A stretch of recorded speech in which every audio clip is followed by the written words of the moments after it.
Knights and kings, peasants and mages, elves and monsters. The Witcher is every inch a fantasy story, filled with nightmarish monsters and gory fights, but still a fantasy.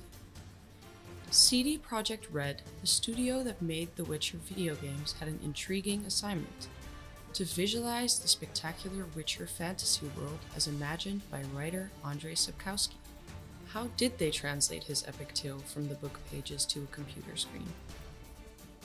To understand the power of Sapkowski's Witcher stories, we have to look at its origins. Sapkowski used the same base ingredient as other fantasy writers: the historic romanticism of the 19th century.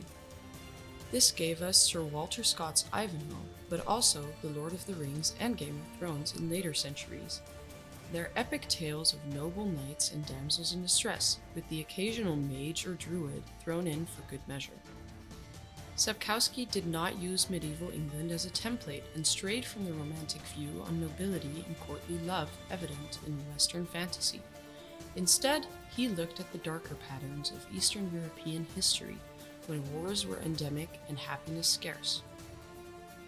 His world is a ravaged world, full of looming peril. Death is never far away, especially with the Wild Hunt present. A band of specters roaming around on undead horses. The only ones able to challenge this wild hunt are the story's heroes: the Witcher, a monster slayer for hire, and his mage friends, Yennefer of Vengerberg and Triss. Sapkowski may have penned an epic series of Witcher books, but how would they transfer to a game? How would the artists at CD Projekt Red strike the right balance between story and gameplay, and decide on how dark would be? This is where concept art comes in. Concept artists visualize what a game's development team needs to know to build a game, and are pivotal to finding a game's aesthetic. To do so, these artists looked at the sources that inspired Sapkowski.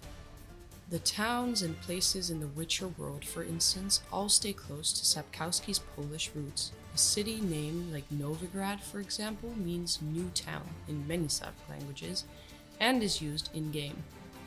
The in-game Novigrad is a purely fictional place, but the name meant the concept artists could leverage many attributes of historic towns that thrived in countries like Croatia, Hungary, or Poland. Telling details are in the architecture. The half-timbered houses are typical of late medieval buildings in Germanic and Slavic countries, a construction popular in places where timber comes cheap, as was the case in the densely forested regions of Eastern Europe. Sapkowski also leaned much more on folklore than his fellow fantasy writers, especially German and Slavic folklore. In doing so, he introduced menaces like the Rusalka, Striga, and Vodyanoi to his readers.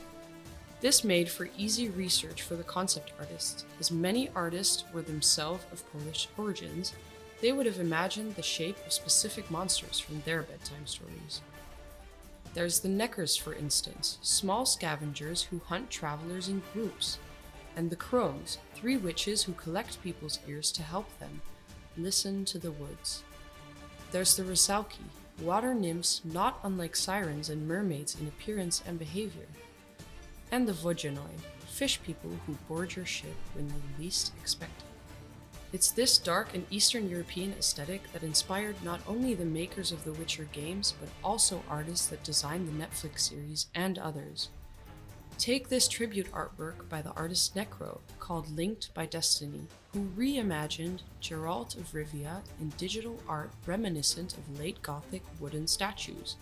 Haunted by the artist Christopher Schei takes a different approach and takes its inspiration from the ominous, haunting atmosphere that The Witcher has. Schei's art looks as if we get to see a slice of his subconscious interpretation of the game's hazards.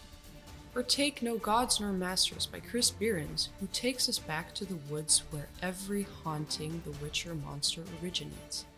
It's a beautiful artwork that gives you a completely new take on the appearance of Geralt, the monsters, and other cast members of Sapkowski's books. Each artistic take is different, unique, and yet all share the same dark roots, those of Eastern European history and Slavic folk.